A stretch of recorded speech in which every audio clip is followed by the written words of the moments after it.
जिहादी सब टोपी वाले जा रहे नमाज पढ़ने के लिए। तो ये सब चीज़ें हो रही हैं लगातार इस भारतवर्ष में। अजान पढ़ा जा रहा है। डेमोक्रेसी बॉर्डर की बड़ा तेज़ी से बदल भी रही है, लेकिन लोग अपने काम में बिजी हैं, व्यस्त है।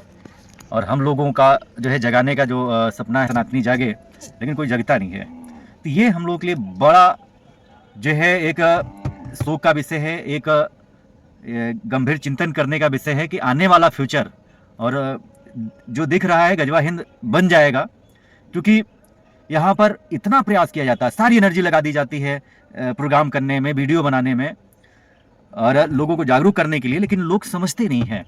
और समझते नहीं है तो समझ लीजिए कि उनकी ही बहन बेटियां लिव इन रिलेशनशिप में रह रही हैं, जो कि यहाँ पर जो मामला चल रहा है लगातार जिहादी टारगेट करते हैं, चाहे यूनिवर्सिटी के सामने चाहे कॉलेज के सामने।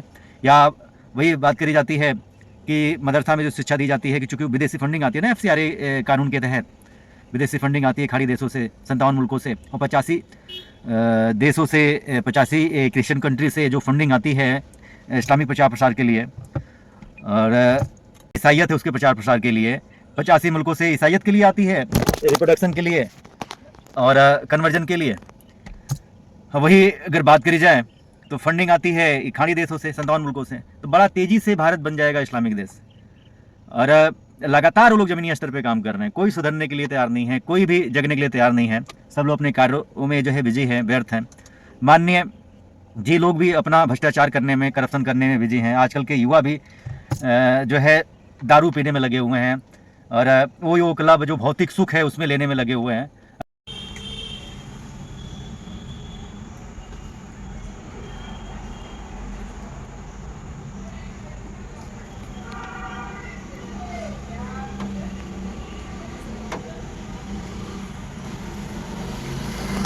एक जिहादी, 2 लड़कियां हैं यहाँ पे, ड्रग्स ले रही हैं, सिगरेट ले रही हैं गांजा भर के।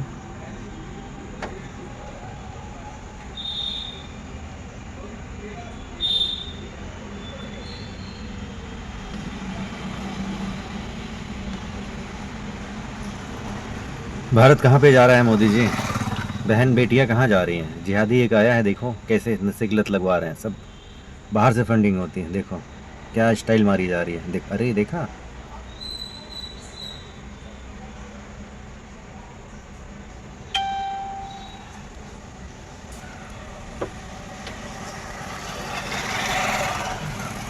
गर्ल्स एंजॉय ड्रग्स, चरस अफीम विथ ड्रिंक्स।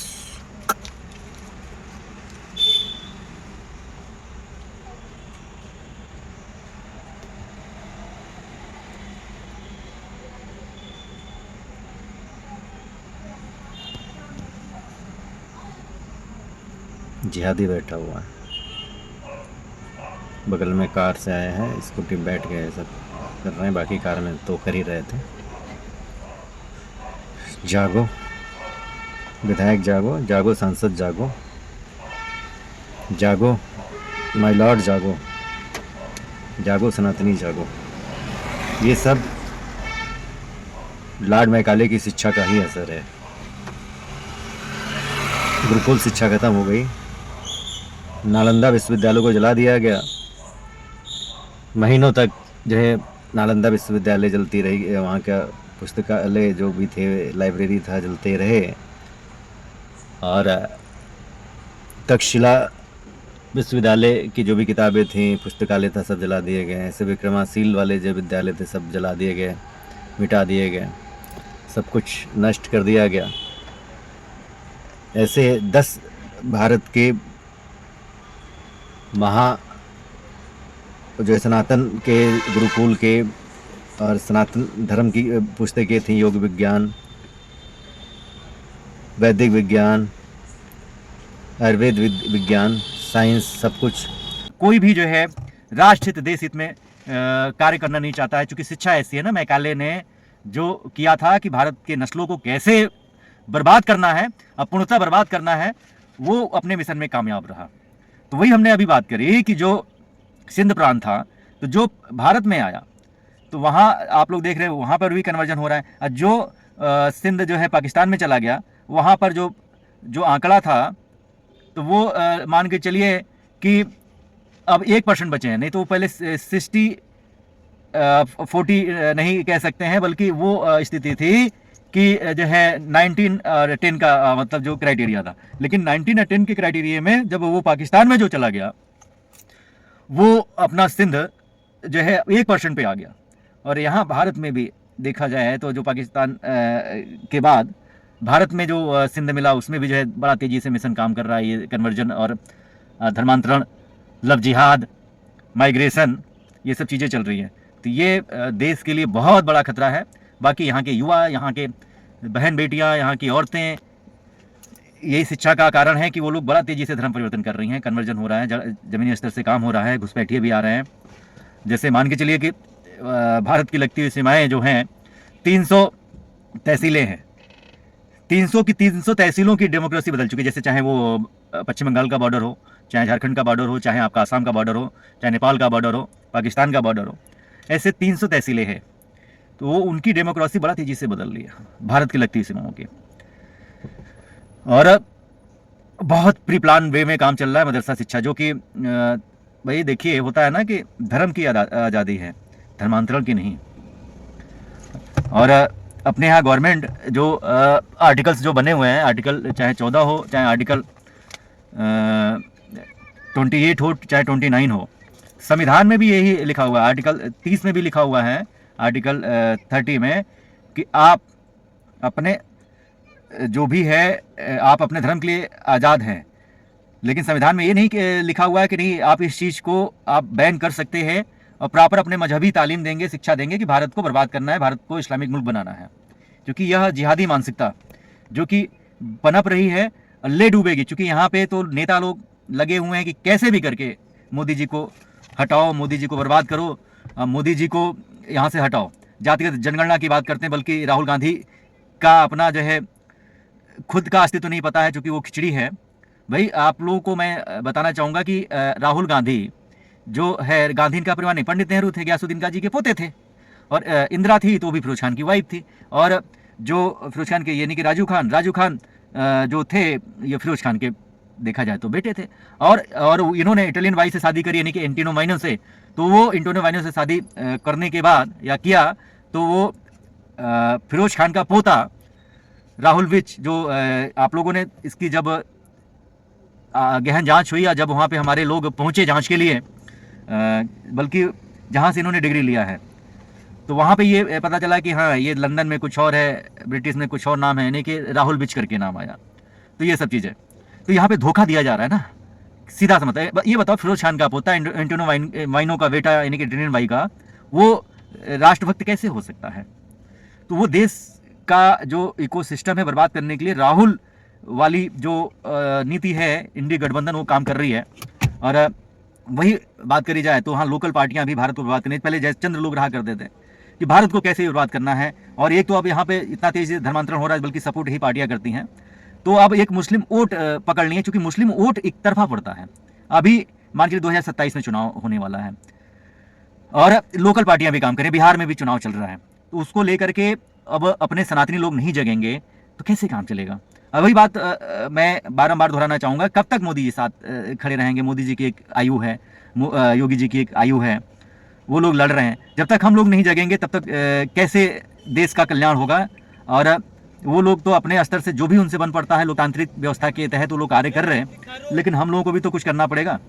अब कहने का ये सीधा सा तात्पर्य है हमारा कि अभी आपने सुना होगा अमेरिका का जो ऑपरेशन सिंदूर को लेकर के हुआ था, जो घटना, उसमें भी मोदी को, भारत को नीचा दिखाने के लिए तमामों चीज़ें चल रही हैं, इकोसिस्टम काम कर रहा है। भाई डीप स्टेट का हिस्सा है, जो कि राहुल लोगों को प्रोजेक्ट किया जाता है, क्योंकि ये सब विपक्षी पार्टियां हैं।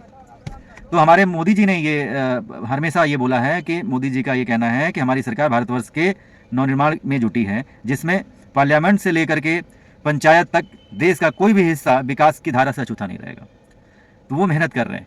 बल्कि विदेश नीति के तहत, चाहे हमारा रसिया से हम लोग ऑयल लेते हैं, भाई अमेरिका क्यों चिढ़ा हुआ है? अमेरिका इसलिए चिढ़ा हुआ है ना, बल्कि 50% टैरिफ लगा दे रहा है। इसीलिए लगा रहा है क्योंकि ये होता है ना कि इकोसिस्टम काम कर रहा है यहाँ पे। और रसिया की अगर बात करी जाए तो रसिया में भी चल रहा है, आपको पता है कि यूक्रेन से युद्ध चल रहा है, सारी चीज़ें चल रही हैं। तो उसमें हमारा यही सीधा सीधा आप लोगों से कहना है कि एकजुट हों, और विपक्षी पार्टियों से भी मैं कहना चाहता हूँ, अगर देश हित की बात हो, राष्ट्र हित की बात हो, तो सबको एक होकर काम करना चाहिए। लेकिन हमने देखा है कि जो भी ये विपक्षी पार्टियां हैं, ये लोग तुरंत जो है ये भुना लेती हैं। अगर कोई भी अमेरिका से बयान आता है या कोई भी पाकिस्तान से बयान आता है, तो ये लोग देश के विरोध में खड़े हो जाते हैं और उसको तुरंत कैश कर लेते हैं और अपनी ही सरकार को, अपने ही देश के खिलाफ लगते हैं बोलने। तो ये महाघातक है।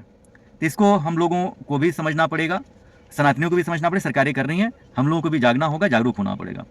तो एक मिशन के तहत सब लोग एकजुट होकर काम करें। बाकी मैकाले शिक्षा है, जो शिक्षा मिल रही है भारत को, जो 2012 में जो मनमोहन जी की सरकार में जो बनाया गया था कानून, विशेष शिक्षा विशेष स्कूल, और मदरसा को ये विशेष शिक्षा विशेष स्कूल जो था, यानी कि समान शिक्षा समान स्कूल से अलग कर दिया गया। गुरुकुल को भी अलग कर दिया गया, क्योंकि वो उसी धारा में आ रही थी, तो ये दिखाने के लिए। बाकी जो मिशनरी शिक्षा थी या मैकाले की शिक्षा थी, तो उसी के बिहाफ पर इन लोगों ने काम किया और विशेष शिक्षा विशेष स्कूल ला दिया। भाई हम लोग स्वतंत्र हैं, स्वतंत्र का मतलब स्वयं का तंत्र, लेकिन हम लोग वही तंत्र लेके चल रहे हैं जो गुलामी के कालखंड में था, चाहे मुगलों के कालखंड में था, चाहे आपका अंग्रेजों के कालखंड में था। तो अगर बोला जाए यहाँ पर सीधा सीधा, तो 1931 में जो जातिगत जनगणना हुई थी, गुलामी का जो कालखंड था, अंग्रेजों के हम लोग गुलाम थे, तो लोग फूट डालो राज करो की नीति अपनाए थे। अब फूट डालो राज करो की नीति जो है ये अपना कांग्रेस पार्टी भी जो है करना चाह रही है।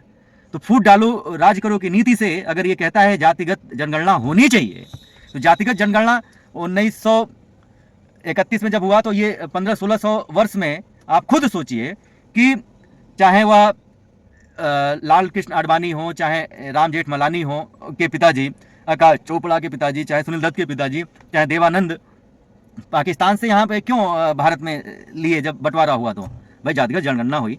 जहाँ जहाँ ये लोग टारगेटेड काम कर रहे हैं, हम लोगों को जातियों में बांट रहे हैं। अब फूट डालो राज करो, जैसे यादव हो, क्षत्रिय हो, या अभी आप आगरा वाला देखे थे, करणी सेना जब आई थी, जब राणा सांगा की बात हो रही थी, चाहे अभी खुद देखा होगा कि यादव जी जो है चले गए थे कथावाचक, तो उनको लेकर के भी बोला हुआ था। समाजवादी पार्टी जो कि मुल्लावादी पार्टी है, कटुंदा वाली पार्टी है, तो वो देश के बर्बाद करने में ये लोग मिशन में लगे हुए हैं, कार्य कर रहे हैं। और ये अभी सीधी सी बात है कि ये बहुत बड़ा मुद्दा है। लेकिन अभी आपने देखा होगा कि छांगुर बाबा वाला के जो बलरामपुर में हुआ था, कितनी तेजी से जो है डेमोक्रेसी बदल रही है, धर्मांतरण हो रहा है, लगातार धर्मांतरण हो रहा है। और ऐसे छांगुर बाबा देखा जाए लाखों की संख्या में हर जिले, हर तहसील, हर ग्रामीण अंचल पे काम कर रहे हैं। आप लोगों को नहीं समझ में आ रहा है। हमने बताया अजान का मतलब क्या, आओ जानो ला इलाहा इल्लल्लाह मोहम्मद रसूलुल्लाह, यानी कि अल्लाह के अलावा और कोई पूजने योग्य नहीं है। दिनों रात आप लोगों के सर पे बजा करती है, लेकिन आप लोगों के सर में या दिमाग होता है, वो दिमाग कभी जगता नहीं है। जागो। और सरकारें तो पहल कर ही रही हैं, जब तक सरकार भी कह रही है कि अगर जब तक आप लोग नहीं जागोगे कुछ नहीं होगा। अश्विनी उपाध्याय सुप्रीम कोर्ट की लड़ाई लड़ रहे हैं और पीएलमैन कहे जाते हैं, और ये हमारे पुष्पेंद्र कुलशेखर जी सामाजिक लड़ाई लड़ रहे हैं, वो भी जो है पूरा प्रयास कर रहे हैं। ऐसे ही बात करी जाए कि ज्ञान वापी वाला केस हो गया, चाहे मथुरा वाला केस हो गया, अयोध्या वाली भूमि होगी, भाई संविधान तभी तक जीवित है, मैंने बारंबार बोला है कि जब तक हिंदू बहुसंख्यक है तभी तक संविधान है। नहीं तो भारत की डेमोक्रेसी कितनी तेजी से बदल रही है। भारत में देखा जाए तो केंद्र शासित राज्य मिला के 36 हो चुके हैं, अब बल्कि 28 और 8 36 होता है, 28 राज्य हैं जिसमें 6, तो 9 राज्यों की डेमोक्रेसी बदल चुकी है। वहाँ पे सर्वधर्म सर्वात्मा की बातें नहीं होती हैं, वहाँ पर भाईचारा की बातें नहीं होती हैं, वहाँ पे हिंदू त्यौहार आप मना ही नहीं सकते, जो कि हिंदू मोहल्ला बोला जाता है। ऐसे ही जो है भारत में 250-300 जिलों की डेमोक्रेसी बदल चुकी है। ऐसे 6000 तहसीलें हैं, 6000 तहसीलों में से 1600 तहसीलों की डेमोक्रेसी बड़ा तेजी से बदल चुकी है, ग्रामीण स्तर पर बदल रही है। तो आप लोगों को अब जगना होगा, और सबके साथ सबका विकास अगर मोदी जी बात करते हैं तो वो इसलिए करते हैं कि जब तक आप लोग नहीं जगोगे तो ये सबका साथ सबका विकास। लेकिन फिर भी प्रयास किया जा रहा है कि आप लोग जगें, मेहनत करें। केवल संजय शर्मा की जिम्मेदारी नहीं है, योगी जी की जिम्मेदारी नहीं है, पुष्पेंद्र कुलशेखर जी की जिम्मेदारी नहीं है, अश्विनी उपाध्याय जी की जिम्मेदारी नहीं है, सबकी जिम्मेदारी बनती है। आप लोग करिए, नहीं तो अमेरिका हावी हो जाएगा। अमेरिका को जवाब भारत ने बहुत अच्छा दिया है, पाकिस्तान को भी ऑपरेशन सिंदूर के तहत जवाब दिया है, लेकिन डेमोक्रेसी बड़ा तेजी से बदल रही है, उस पर भी गहन चिंतन करने की जरूरत है। जनसंख्या नियंत्रण के लिए कानून बनाने की जरूरत है, और जो अपने महापाप कांग्रेसियों ने किया है देश को गजवा हिंद बनाने के लिए, इस्लामीकरण के लिए, उस पर भी कार्य करने की अपनी सरकारों को बहुत ज़रूरत है। हम लोग अपना काम कोर्ट के माध्यम से कर रहे हैं, सामाजिक कार्य कर रहे हैं, लेकिन जब तक आप लोग सपोर्ट नहीं करेंगे तब तक ये पॉसिबल नहीं होगा। तो पॉसिबल ये आप लोग अपने दिनचर्या में बिजी रहिए, उन लोगों की फंडिंग आती है, वो गजवा हिंद बना के रहेंगे। और भारत में ऐसे युवाओं को और ऐसे लोगों को जातिगत परिवारवाद, भाषावाद में जो है बो दिया गया है, डुबो दिया गया है कि वो उससे निवृत्त हो ही नहीं सकते। तो इससे बाहर निकलिए, अब देश हित, राष्ट्र हित के लिए काम करिए, नहीं तो भारत का ह्रास हो रहा है आए दिन। भारत की डेमोक्रेसी बड़ा तेज़ी से बदल रही है, भारत बन जाएगा इस्लामिक मुल्क। जय हिंद, वंदे मातरम, भारत माता की जय।